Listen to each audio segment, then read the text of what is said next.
Lo primero que hicieron fue amputarme el pecho. Luego fui a quimioterapia 6 veces. Me dieron radioterapia durante 6 semanas y me administraron anticuerpos 18 veces.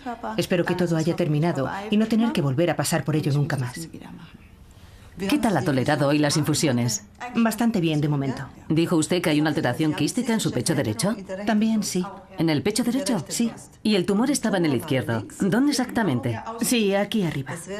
Es muy importante que sepa qué desodorantes puede utilizar. Yo me fijaría en los aditivos que contienen y, sobre todo, que no tengan aluminio. ¿Aluminio? Sí, exacto. Yo no correría ningún riesgo. Muy bien.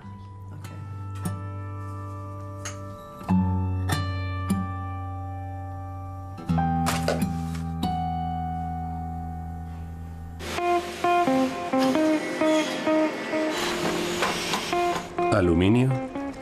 Hace un siglo la mayoría de la gente no habría reconocido esa palabra.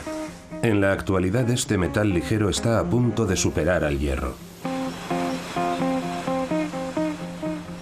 El aluminio es mucho más que un material corriente. Una amplia variedad de sus compuestos se utiliza en cosmética y también para la purificación del agua. Los productos hechos con aluminio se han convertido en elementos habituales de nuestra vida cotidiana. Se podría decir que estamos viviendo en la edad del aluminio. Y Werner Jaeger es uno de sus profetas. Es el director del Departamento de Investigación y Desarrollo de Hydro Building Systems en la empresa de aluminio más grande de Europa, Norsk Hydro. El aluminio como tal es un material muy atractivo e interesante porque gracias a las propiedades que tiene te ofrece un montón de posibilidades. Te permite realmente desarrollar una idea desde el principio hasta el final. A ese concepto nosotros lo llamamos de la cuna a la cuna. Todo es posible con un solo material. Su amplitud de posibilidades, la multitud de aplicaciones que tiene es fascinante. Y ese es el motivo por el que yo me dedico al aluminio. Achtung und Schuss.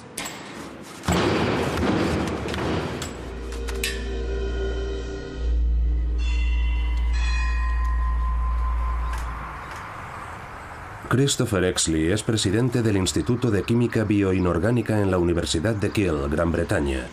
Desde hace casi 30 años se ocupa de un asunto: el aluminio. Vivo a unos 12 kilómetros de la universidad y llevo unos 19 años yendo en bicicleta de mi casa a Kiel. Ha sido un largo viaje, casi equivalente a, bueno, más de 2 vueltas a la Tierra en bicicleta para poder venir a Kiel y llevar a cabo mis investigaciones sobre el aluminio. A principios de la década de 1980, el tema medioambiental por definición era la lluvia ácida. El agua no suele contener aluminio. Christopher Exley descubrió que el ácido que contenía el agua de lluvia absorbía pequeñas partículas de aluminio del suelo, pero era suficiente para matar peces. Los resultados revelaron que los iones de aluminio atacaban las branquias de los peces y perturbaban sus funciones. Los peces se asfixiaban.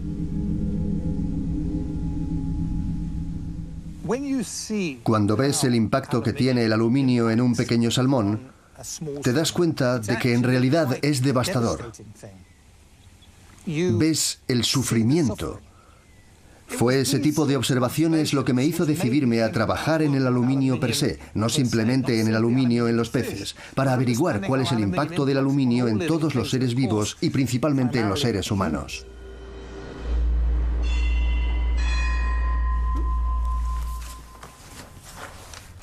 Eva Glave está trabajando de nuevo como comadrona después de su diagnóstico de cáncer de pecho.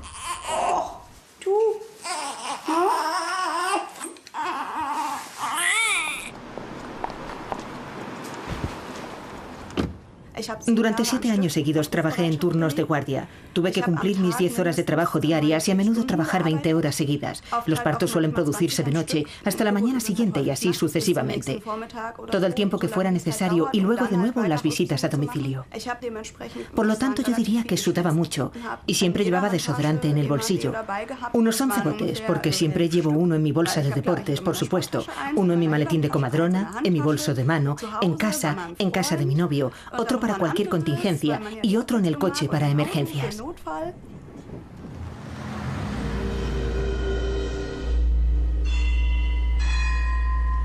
La oncóloga Philippa Darbre realiza investigaciones sobre las causas del cáncer de pecho. Estudia las razones por las que muchos tumores aparecen curiosamente en la zona próxima a las axilas. Estudios realizados en las décadas de 1930 y 1940 muestran que el 30% de los cánceres de pecho se producía en esa zona. Y actualmente en esa zona se produce casi el 60%. Así que algo está ocurriendo más allá de la explicación habitual de que es una zona donde hay más tejido. Y por supuesto, otra explicación posible es que es en la zona en la que se aplican productos químicos debajo del pecho. La primera suposición de Darbre fue la influencia negativa de los llamados parabenos, compuestos químicos que contienen diferentes cosméticos. Entonces me di cuenta de que en esos cosméticos había aluminio que se utilizaba como antitranspirante y que se añadía en niveles muy altos. Por tanto, había un problema de exposición a ese elemento, así que quise saber si el aluminio podía penetrar en el pecho humano. Darbre inició un estudio comparativo de mujeres con y sin cáncer de pecho. Con un extractor de leche se puede extraer una cantidad muy pequeña de líquido del pezón de mujeres no embarazadas. Se denomina líquido aspirado del pezón. Si tomas muestras de mujeres con cáncer de pecho y de mujeres sin cáncer de pecho, puedes comparar el contenido de ambas muestras. Y en los líquidos aspirados del pezón de mujeres con cáncer de pecho encontramos niveles más altos de aluminio.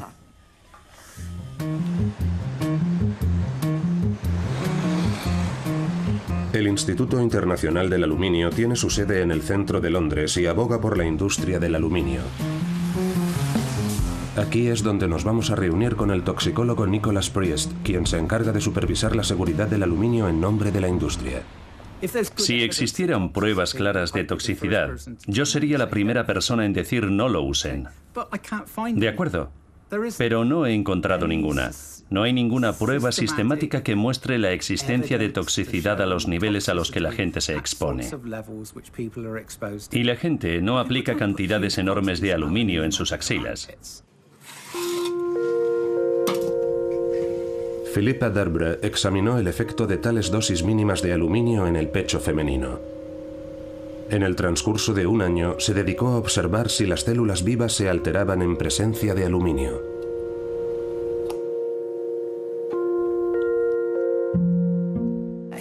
En efecto, si tomamos células epiteliales mamarias normales, formarán colonias en cultivos en suspensión.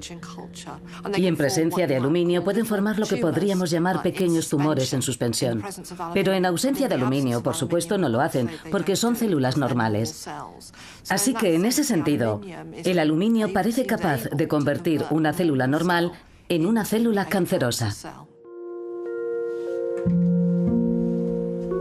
Darbre descubrió también otro efecto. Añadir aluminio aumentaba las probabilidades de células cancerosas migratorias y la formación de metástasis. Algo que también descubrimos fue que el aluminio podía influir en el comportamiento de las células mamarias cancerosas y posiblemente en su forma de desplazarse. Y por supuesto, si ese extremo queda demostrado y confirmado por otros laboratorios, sería un dato trascendental porque, obviamente, nadie se muere por tener un bulto en el pecho. La gente muere porque las células son capaces de desplazarse a otras partes del cuerpo.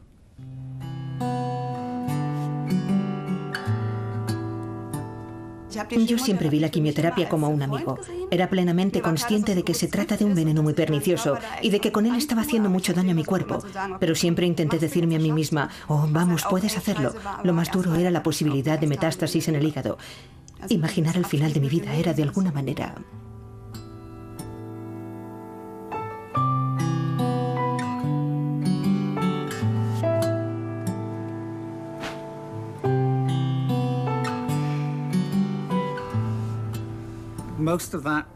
La mayor parte no penetra en la piel. Hay quien sostiene que si te afeitas las axilas y dañas tu piel, podrías hacer que penetrara más aluminio. Pero los niveles que podrían transferirse son mínimos, comparados con cualquier nivel que podamos considerar tóxico. Más de 2/3 de los desodorantes contienen compuestos de aluminio como ingrediente activo. El aluminio reacciona al entrar en contacto con las células de la piel y las une de manera que les impide sudar.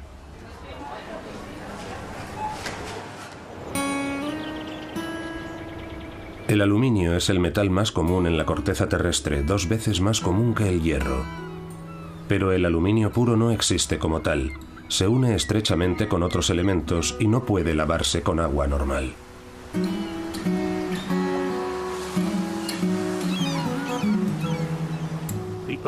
El suelo que hay bajo nuestros pies está compuesto principalmente de aluminio, silicio y oxígeno.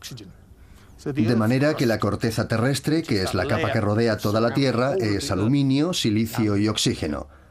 Así que el aluminio es ubicuo, está en todas partes.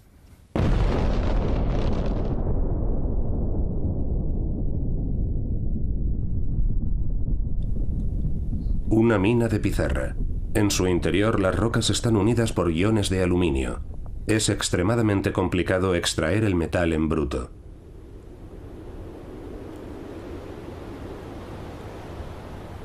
La bauxita es el único mineral que contiene un tipo de aluminio que hace su extracción económicamente viable. Werner Jager, director de una empresa de aluminio, se dirige a Porto Trombetas, en Brasil, donde su compañía está vinculada a una de las minas de bauxita más grandes del mundo. Aquí, en medio de la selva virgen, a cientos de kilómetros de cualquier ciudad, se ha montado un enclave minero con más de 6.000 trabajadores. Sin la invitación de la empresa no se permite siquiera salir del aeropuerto. La prospección de bauxita en la selva tropical es comparativamente fácil. El mineral puede encontrarse a solo unos metros bajo la superficie. Lo único que hay que hacer es deshacerse primero del bosque.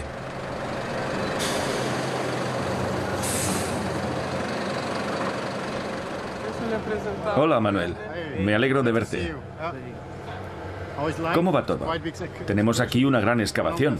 ¿Cuánto tiempo se tarda en vaciar esta zona? Unos 2 turnos. Así que en 48 horas estará hecho.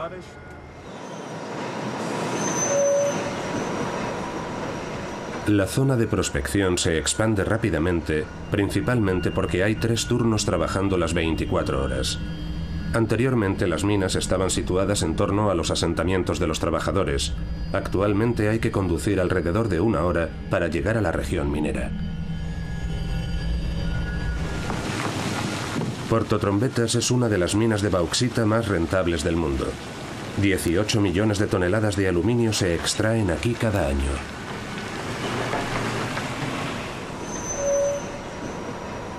Y cada año se tala una superficie equivalente a 250 campos de fútbol de selva virgen con gran variedad de especies. Hasta cierto punto resulta problemático deforestar la selva y luego reforestarla de nuevo. Pero por otro lado, obtienes una bauxita de alta calidad, que es indudablemente mucho más valiosa que la bauxita de baja calidad que obtienes en otros enclaves.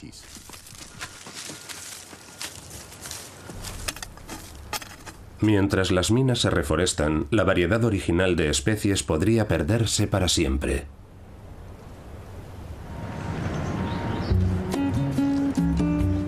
Casi a diario, cargueros llenos de bauxita zarpan desde el puerto. Un solo barco transporta 70.000 toneladas, más de 3.000 camiones de carga. Navega a lo largo del río Amazonas hacia el Océano Atlántico, donde la bauxita pasa a la siguiente fase de procesamiento.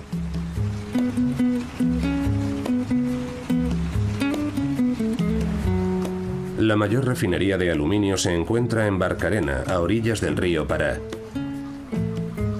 La gente del lugar se gana la vida pescando, o al menos trata de vivir de la pesca. El río Pará fue el hábitat y principal fuente alimenticia de la población local durante muchos siglos. Pero desde que se procesa bauxita en la zona, todo ha cambiado. No sé qué es lo que ha provocado esto. El agua es totalmente distinta. Se ha vuelto muy blanca y viscosa. Creo que ha ahuyentado a todos los peces de esta parte de la playa. Hace 20 años capturábamos mucho más y regresábamos a casa con las canoas llenas de pescado que podíamos vender, pero eso ya no es posible.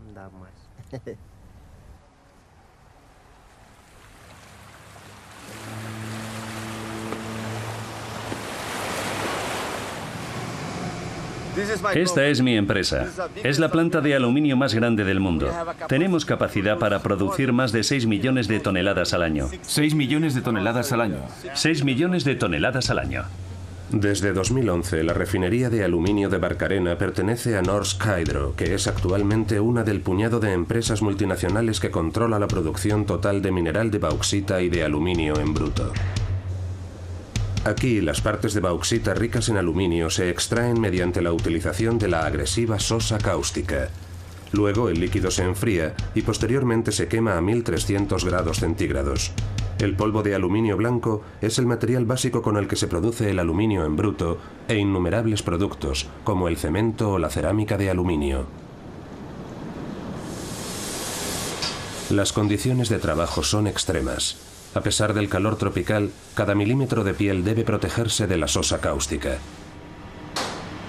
Más de la mitad de la bauxita se convierte en barro rojo inutilizable que termina vertiéndose. ¿Qué ocurre con los peligrosos residuos? No se sabe con certeza. Una forma de utilizar el barro rojo es, por ejemplo, en la construcción de carreteras. También se ha utilizado para fabricar ladrillos o tejas. También hemos construido casas con los ladrillos de barro rojo. Le hemos dado esa utilidad. Sin embargo, sigue habiendo una gran cantidad de material de construcción disponible. El vertedero de barro rojo es 2 veces más grande que la propia refinería.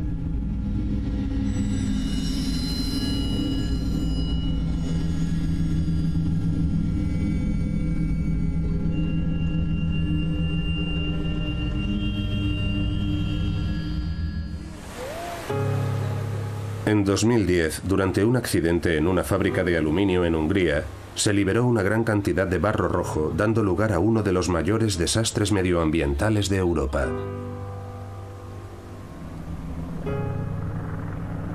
En el sitio donde se ubicaba la fábrica de aluminio de Aika, se rompió el dique de un estanque de barro rojo.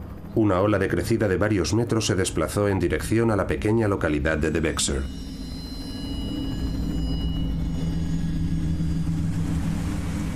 Casi nadie en la zona sabía que el líquido rojo no era agua, sino sosa cáustica.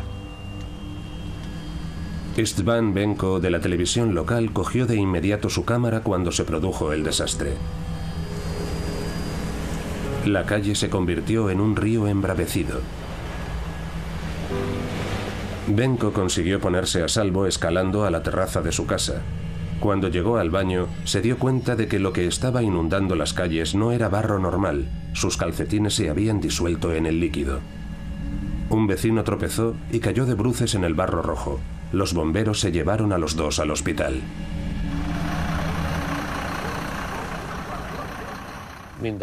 Cada día, cuando me cambiaban los vendajes, mi piel estaba llena de puntos. Al principio podía sentirla, pero al 4.º día mi piel estaba muerta. La lejía actuó con tanta eficacia que atacó incluso la carne por debajo. Alrededor de 1 millón de metros cúbicos del líquido altamente tóxico se esparcieron por toda la zona. 10 personas murieron en la inundación. Más de un centenar tuvieron que ser trasladadas a hospitales con quemaduras graves causadas por sustancias químicas. Un año después, la zona donde se levantaba la casa de István Benko había quedado completamente arrasada. Yo no estaba presente cuando derribaron mi casa. Habría sido insoportablemente triste para mí ver cómo el trabajo de toda mi vida era destruido en media hora. La salud de Benko quedó también destruida por el desastre. Su cuerpo está cubierto de cicatrices y ni siquiera es capaz de cargar con una cámara. Sin embargo, en ese intervalo de tiempo la fábrica de aluminio ha vuelto a reanudar su producción.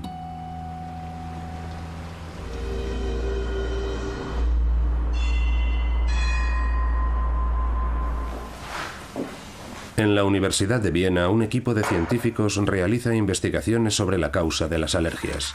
Para probar nuevas terapias necesitan a alguien que esté enfermo.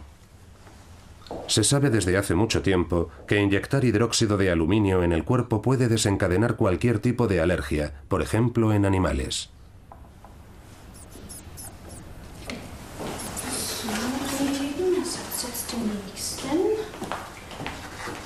Han descubierto que se puede volver alérgicos a los ratones si se les alimenta con manzanas o nueces acompañadas de medicamentos para la acidez estomacal.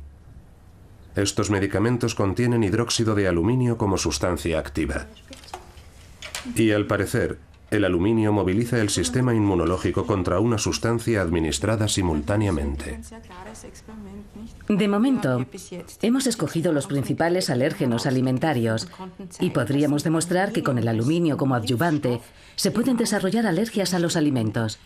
Por ejemplo, podríamos coger cualquier alimento de la cocina y añadirle adyuvantes, y según mis datos actuales, podríamos inducir en las personas alergias alimentarias con mayor o menor intensidad a cualquiera de esos alimentos. A menudo me moquea la nariz y también siento un hormigueo en la lengua. Los estudios demuestran que los niños son más propensos a sufrir alergias si sus madres estuvieron tomando medicamentos durante el embarazo que contenían aluminio. Este es un tema muy sensible. La acidez estomacal se produce por la posición alta del diafragma durante el embarazo. Hoy en día se recetan fármacos muy potentes que las mujeres embarazadas toman durante largos periodos. Y por tanto, no solo queda afectado su propio sistema inmunológico, sino la capacidad inmunológica contra las alergias de sus hijos. Algunos de estos medicamentos se pueden adquirir sin receta en la farmacia. Hace algún tiempo, la misma sustancia ya había provocado un escándalo a nivel global en los centros de diálisis. Herbie Holzer, de la Universidad de Graz, estuvo involucrado en la detección del caso. En los años 70 observamos casos neurológicos muy dramáticos e inadecuados. Estas personas sufrían deficiencias neurológicas graves, trastornos del habla y del movimiento. Sorprendentemente, gente joven en particular mostró síntomas similares a los de la apoplejía y el Alzheimer. Finalmente, Holzer y sus colegas descubrieron el motivo. Los nuevos medicamentos contenían grandes cantidades de hidróxido de aluminio. En cuanto detectamos el problema, dejamos de administrar fármacos con hidróxido de aluminio. Pero las deficiencias neurológicas no mejoraron. El problema era que el aluminio ya había penetrado en el cerebro y los efectos tóxicos se habían propagado de tal manera que no nos permitía observar ninguna mejoría. Durante los últimos años, Gunther Parroll ha experimentado pérdidas de conciencia inexplicables cada vez con mayor frecuencia. Al principio, su mujer, Graciela, creyó que se trataba de agotamiento o depresión. Finalmente, Gunther tuvo que dejar su trabajo. No, esos no. Esas eran las puntas que habíamos cortado al principio. Ah, ya, lo siento. Vamos a tirarlas otra vez. Todo comenzó un día mientras conducía mi coche. No, mi bicicleta. Iba conduciéndola por la acera. Me di cuenta de que marchaba de forma incorrecta. No estaba conduciendo como era debido. Otra vez, mientras conducía mi coche, de pronto me subí a la acera y me di cuenta de que estaba haciendo algo que no era correcto. En última instancia, su neurólogo quiso despejar cualquier duda y pidió a Gunther Parroll que se sometiese al test del dibujo del reloj, una prueba estándar para diagnosticar la enfermedad de Alzheimer. ¿Ve el círculo vacío? Rellénelo, por favor. Convierta el círculo en un reloj. ¿En el círculo? ¿Tengo que dibujar algo dentro? Las 12. Empiece por ahí. Es lo más sencillo. ¿Dónde están las 12? Estoy seguro de que recuerda más o menos dónde se sitúan. ¿Arriba? Sí, y luego el resto de los números. 6, 7, 8, 9.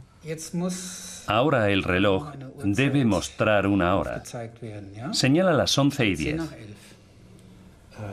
Las 11:10, veamos. Las 11:10 debería ser así. No, no está bien, no encaja. ¿No? No, no está bien. Las 11:10 tendría que ser aquí. El reloj tiene siempre dos manecillas, una manecilla grande y otra pequeña, y señalan las 11:10. ¿Pero cómo? ¿Aquí dentro? Sí. Las 11 debería... No, estos son las 11. No lo sé. Está bien. No lo sé. Vale, está bien. Pongamos esto a un lado. La situación se ha agravado mucho. Pocos días después de regresar de nuestras vacaciones, no era capaz de desenvolverse en su propio apartamento. Se quedó parado en el vestíbulo y dijo, ¿a dónde voy ahora? ¿Cómo llego al dormitorio? ¿Dónde está el baño? Gunther Parroll fue siempre una persona bastante escéptica a la hora de medicarse, a excepción de sus pastillas para la acidez. Nos conocemos desde hace 28 años y desde entonces mi marido toma estos medicamentos. Puede incluso que desde hace más tiempo, incluso antes de conocernos. Sí, hace mucho tiempo. Ni siquiera lo recuerdo. En todo caso, entre 25 y 28 años. Ni siquiera sé desde cuándo. Veamos qué dice aquí. El uso prolongado de dosis altas. Fíjate, puede dar lugar a depósitos de aluminio en los tejidos nerviosos y óseos. Esto puede provocar daños cerebrales. Mira, entre paréntesis indica incluso demencia senil y anemia. Santo cielo. En casos de insuficiencia renal y uso prolongado del medicamento, se deben comprobar regularmente los niveles de aluminio. Ya, pero ¿quién comprueba sus niveles de aluminio? Nosotros nunca lo hemos hecho. No. Nunca. Un portavoz de la Agencia Europea de Medicamentos no ve ninguna razón para tomar medidas. En el encabezamiento de la información sobre el uso del medicamento dice precisamente que el compuesto no se debe utilizar durante un largo periodo de tiempo. Si se hace un uso prolongado, se debe consultar a un médico. El uso a largo plazo sin asesoramiento médico es en realidad casi imposible, y no debemos olvidar que el farmacéutico que dispensa estos medicamentos debe informar también al paciente sobre los posibles riesgos. Nunca nos dijeron nada. No. Ni siquiera en la mejor farmacia. Sí, es cierto. Nunca nos informaron de ello.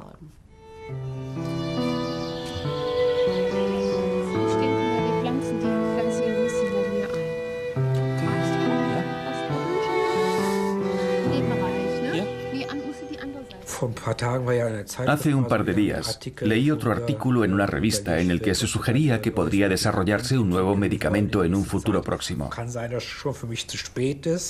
Puede que sea un poco tarde para mí.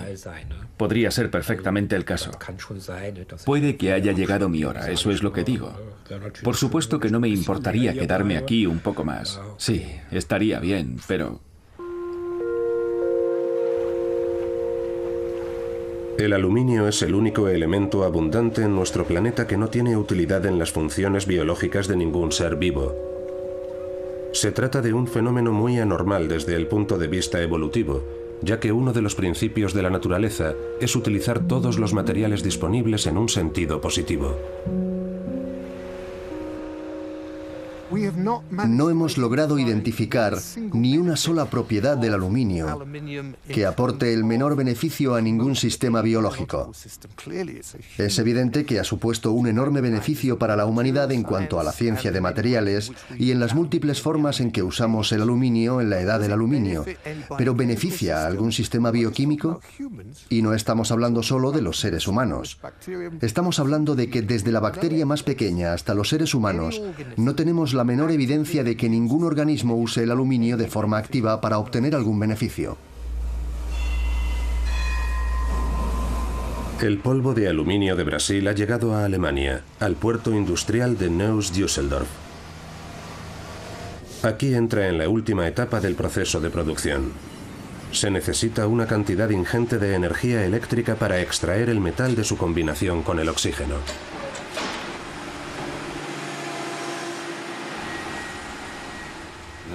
Una celda electrolítica es como una bañera de hidromasaje. En el fondo de la bañera se encuentran las placas para el cátodo, que están hechas de carbón. Al aplicar grandes corrientes de energía eléctrica durante este proceso se extrae el aluminio, que después se deposita en forma de metal líquido en el fondo de la bañera. Para obtener 1 kilogramo de aluminio se emplea aproximadamente 10 veces más energía de la que se necesita para obtener 1 kilogramo de acero. Con la cantidad de energía consumida por esta planta de aluminio cada año, se podría abastecer sin problemas la demanda de energía eléctrica de una ciudad como Düsseldorf durante un año entero. Y esta energía se aplica al metal en bruto. El aluminio líquido es altamente reactivo.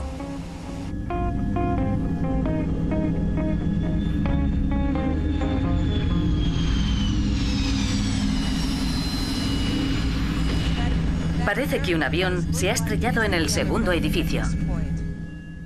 Un Boeing 767 tiene un peso neto de 82,3 toneladas. De ellas, cerca de 30 toneladas son aluminio. Según este experto en metalurgia noruego, este aluminio explica por qué las Torres Gemelas se derrumbaron tan increíblemente rápido. El aluminio no es un metal peligroso en absoluto. El aluminio se convierte en peligroso cuando se funde.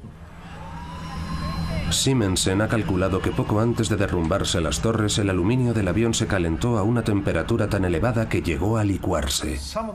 En algunas de las imágenes se puede ver cómo el aluminio fundido sale por las ventanas y cae en forma líquida. La temperatura debía ser elevadísima. Yo calculo que entre 800 y 900 grados centígrados. El metal fundido cayó por las escaleras y bajó hasta las siguientes plantas y se mezcló con el agua de los dispositivos antiincendios que sabemos que había en cada una de las habitaciones del edificio.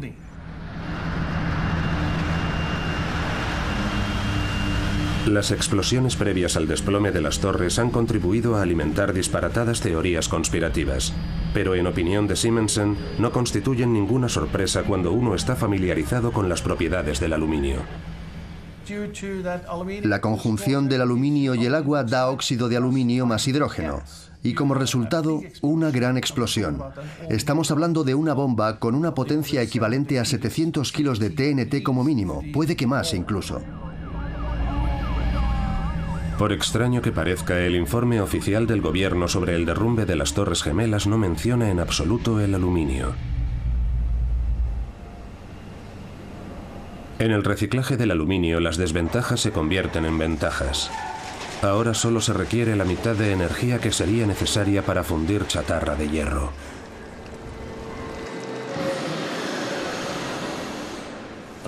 El aluminio es un metal muy valioso. Cuando se somete a reciclaje, de cada kilogramo que se recibe del distribuidor se obtiene un gran beneficio. Es lo que hace del aluminio un metal tan bueno. Tiene unas propiedades excelentes y es un material muy valioso del que se obtiene mucho dinero cuando entra en el circuito de reciclado.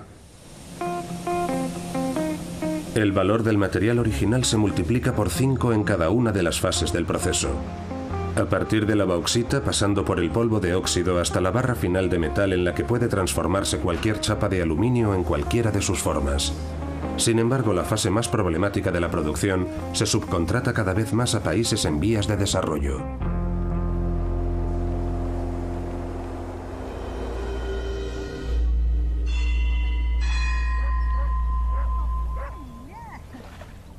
El agua potable se purifica con aluminio en gran parte de Europa. Este proceso puede a veces salir mal, tal como ocurrió en la planta potabilizadora de Camelford en 1988. Yo solía venir aquí todas las mañanas para leer la prensa matutina. Un día, paseando junto a la orilla, vi que todo el lecho del río estaba cubierto de peces muertos y me pregunté qué diablos estaba sucediendo. Esa misma noche mi mujer se dio un baño y cuando se disponía a lavarse el pelo mezcló el jabón con el agua y ésta se volvió de color azul brillante. Ella se quedó muy sorprendida, no se alarmó, simplemente se sorprendió. En la planta potabilizadora informaron de que se había producido un problema técnico menor. El agua es perfectamente segura, incluso para el consumo, aunque la gente no la esté bebiendo debido a su sabor. Es segura a todos los efectos, aunque es posible que algunas personas puedan experimentar pequeñas irritaciones cutáneas. Finalmente, Dow Cross pudo establecer la conexión entre los peces muertos y el extraño sabor del agua potable. Cuando bajé por la mañana, había aquí peces muertos. Pero no los había corriente arriba, De modo que la contaminación no pudo descender río abajo en esta dirección. Todo comenzó aquí. Y entonces, una persona comentó que habían estado lavando las tuberías de agua en la carretera durante la noche, vertiendo el agua sucia en el río al otro lado del puente. Y eso fue lo que mató a los peces. En otras palabras, nuestra agua potable estaba envenenada. Finalmente, las autoridades sanitarias tuvieron que admitir lo que había ocurrido realmente. Un conductor de camión recién contratado, que se encontraba solo en la planta potabilizadora, sencillamente había vaciado su carga de sulfato de aluminio en el depósito equivocado. El agua potable contaminada se bombeó rápidamente a las tuberías de abastecimiento. En toda la zona comenzaron a producirse extraños sucesos. Carol, la esposa de Doug, fue una de las personas afectadas. Entonces mi esposa comenzó a quejarse de que su artritis empeoraba mucho. Hasta ese momento los síntomas de su enfermedad eran bastante leves. Otras personas experimentaron síntomas más graves. La gente me contaba que mientras conducía el coche tenía malas experiencias. Se detenían de repente a un lado de la carretera y pensaban, ¿a dónde voy? ¿Y por qué estoy en este lado de la carretera? Estoy en el lado equivocado de la carretera. Cosas de este estilo se convirtieron en algo común. Entonces empecé a recibir llamadas telefónicas de agricultores. Uno de ellos me dijo, tenía 40 ovejas en un campo con una tubería conectada al depósito de agua de la ciudad. Y en otro campo contiguo, tenía otras 200 con un manantial de agua natural. Todas las ovejas que bebían del manantial estaban bien, pero de las 40 que habían bebido del agua del depósito, 10 habían muerto. Y entonces otra gente me habló de problemas similares con las vacas. Cuando te enteras de que hay animales muriendo y luego oyes, bueno, pero no afecta a los seres humanos, sabes que están mintiendo. En 2003, 15 años después del incidente, Doug Cross comenzó a observar cambios alarmantes en el comportamiento de su esposa Carol. Su salud se debilitó enormemente y paulatinamente se fue consumiendo. Y finalmente, en una ocasión, se me quedó mirando y me dijo en voz baja, adiós, adiós, adiós. Y esa fue la última vez que me habló. Poco después, la esposa de Doug Cross murió a la edad de 59 años.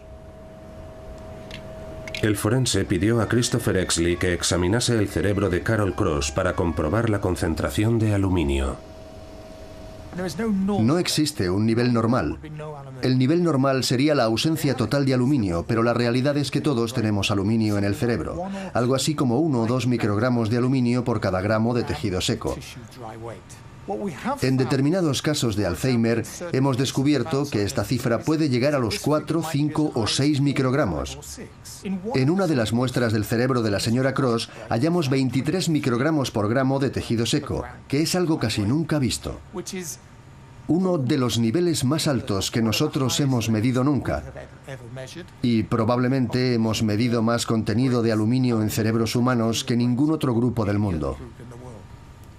Encantada de conocerte, Phil. La iniciativa ciudadana de Camelford todavía se reúne en la actualidad. Lo que le ocurrió a Carol Cross no es un caso aislado. Luchó mucho durante los últimos 18 meses de su vida. Luchó, luchó y luchó. Tenía 61 años, creo. Comenzó a sufrir pérdidas de memoria hacia el final. Sí. Y también desarrolló epilepsia. En muchas zonas del cerebro de Richard no había flujo de sangre. Lo sé. Estaba muerto. Hubo un incidente en el Reino Unido hace unos 20 años en Camelford. Después hubo mucha gente que alegó que sufría deterioro cognitivo por puro interés. Si sufrían deterioro cognitivo, podían recibir una indemnización.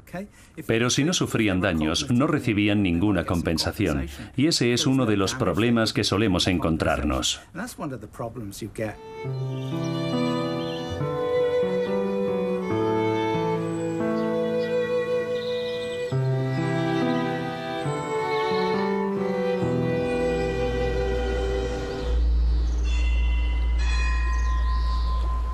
En otras muchas regiones de Europa, al igual que en Gran Bretaña, se usa aluminio para purificar el agua potable. El aluminio reacciona como mejor sabe, se enlaza con la siguiente mejor molécula, en este caso con las partículas de suciedad en el agua. Entonces se vuelven más pesadas y quedan atrapadas en el filtro o en el depósito de infiltración. Podemos usar también el cloruro de polialuminio para establecer un sistema de floculación en nuestra planta potabilizadora, donde estas partículas se vuelven a unir y decantar. Entonces se transforma en lo que denominamos agua potable y sale definitivamente limpia. Hace 3 años al dentista Gerhard Brauer se le diagnosticó la enfermedad de Alzheimer. Las tareas cotidianas más sencillas se han convertido en un reto para él y también para su compañera Birgit. Bien, ¿qué hacemos de comer este fin de semana? He mirado y todavía nos queda un poco de pesto. Sí. ¿Podemos añadir una ensalada como acompañamiento y cocinar unos tallarines? Sí, para empezar y luego... Para mañana, filetes de cordero. ¿Sabes si tendrán? ¿Sí? ¿Crees que podrás hacerlo? Te haré una lista. Encontraré el supermercado. Encontrarás el supermercado, pero ¿encontrarás los filetes de cordero? Sí, siempre que haya. Y para LOL necesitamos salchichas. Vuelve sin contratiempos. Ya veremos.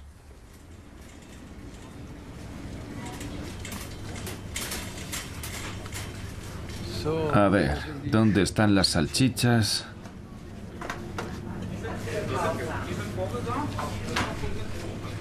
No encuentro las salchichas.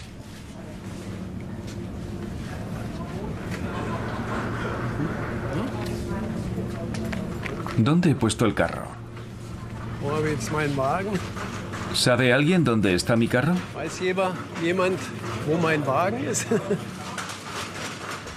No sabemos si el aluminio es un factor contribuyente o directamente causante de la enfermedad de Alzheimer, pero eso no cambia el hecho de que el aluminio sea una neurotoxina.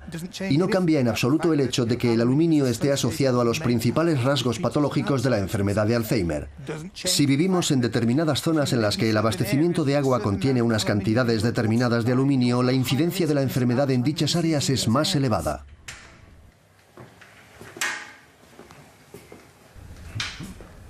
Los dentistas trabajan asiduamente con aleaciones de aluminio. Ya se han detectado problemas de salud entre los técnicos dentales en conexión con el aluminio.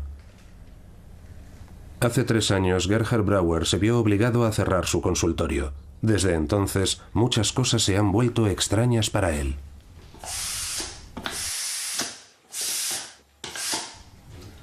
No sé qué es esto, no sé cómo funciona. Los taladros se utilizan para tratar los dientes. Estos instrumentos se usan para mejorar la visión de la cara interna y todo eso. Y también hay que usar estas ganzúas para ver con la ayuda de los dedos si todo está bien.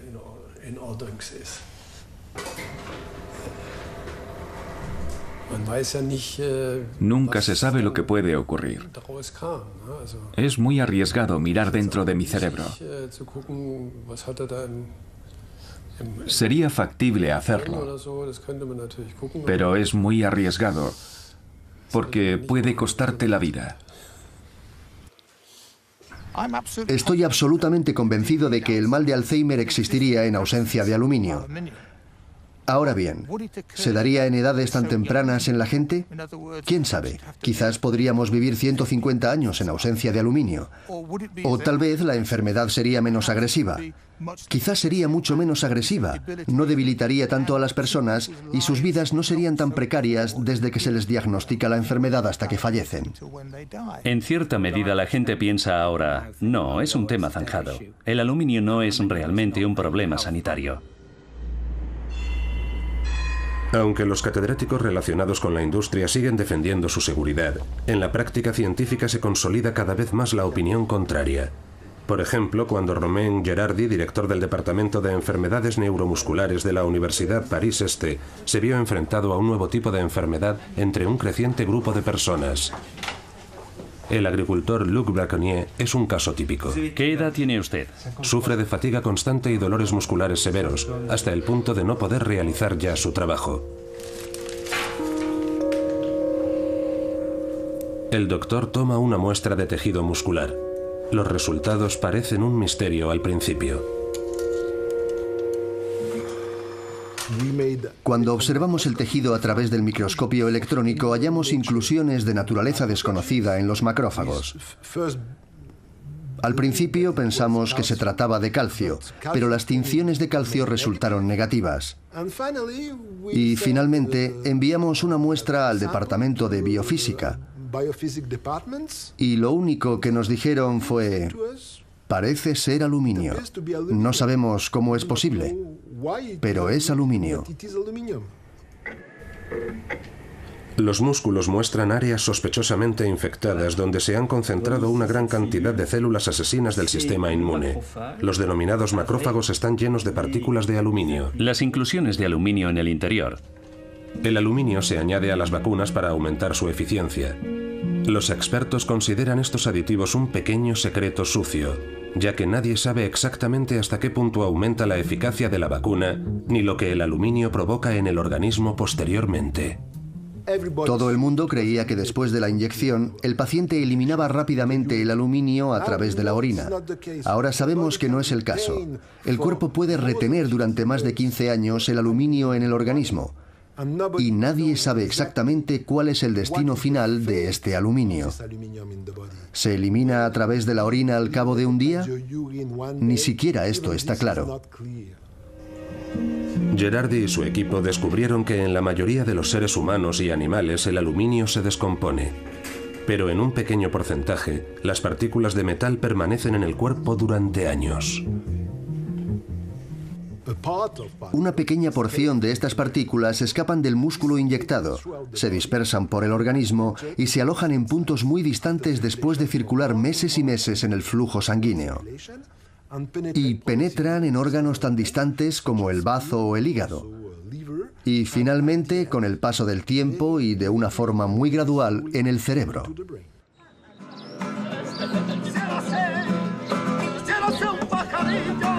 En mayo de 2012, un gran número de expertos se reunió en un Congreso Mundial sobre Enfermedades Autoinmunes celebrado en Granada, España.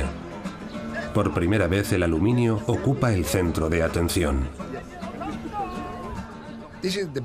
Es el mayor congreso sobre enfermedades autoinmunes celebrado jamás.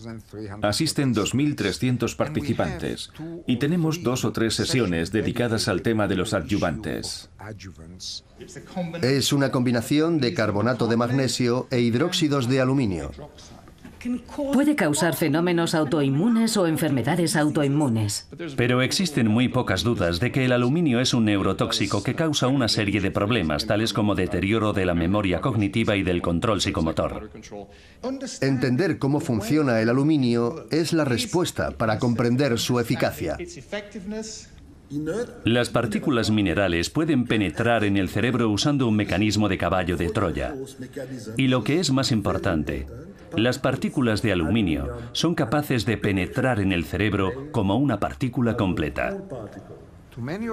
Para muchos de los que asistieron a estas sesiones, la información fue novedosa.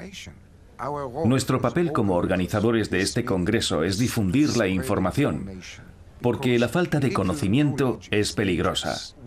No condenamos las vacunas y tampoco queremos abolirlas. Pero mi deseo y mi ruego es saber quién es susceptible al aluminio y quién no, para poder evitar su uso. Los productores de vacunas tendrán que invertir en el desarrollo de alternativas libres de aluminio, reza una de las conclusiones de la conferencia. Pero las autoridades no ven motivos para tomar medidas. Creo que el papel de las autoridades médicas no es ejercer presión. Desde nuestro punto de vista, el hidróxido de aluminio no supone un riesgo inminente, de modo que, ¿cómo podemos ejercer presión? Estamos de nuevo en Frankfurt. Eva ha invitado a unos amigos a una fiesta. Ha pasado un año desde que terminó la quimioterapia.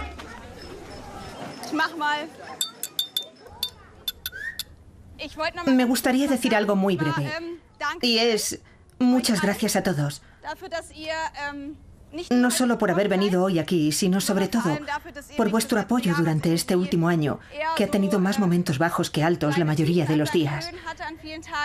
Gracias simplemente por estar ahí y esto es por vosotros. ¡Salud!